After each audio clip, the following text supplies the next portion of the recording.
If your team or your clients live on WhatsApp, here's how to turn those conversations into proper PDF records for HR, for legal, or just for your own files. WhatsApp's built-in export is fine for a single chat, but the output is a raw text file that's hard to share, hard to search, and doesn't look like anything you'd hand to a manager or an auditor. Start the same way as a personal chat. Open the conversation, tap the three dots or the contact name, pick Export Chat, and include media.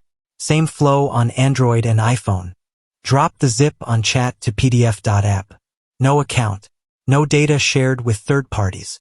Your file is yours. Pick the clean document style for legal and HR work. It's a neutral, white paper format that reads like a transcript. Pay once. No subscription, no per-user fees. And here's what you get. A paginated PDF with every message, sender, timestamp, and attachment in place.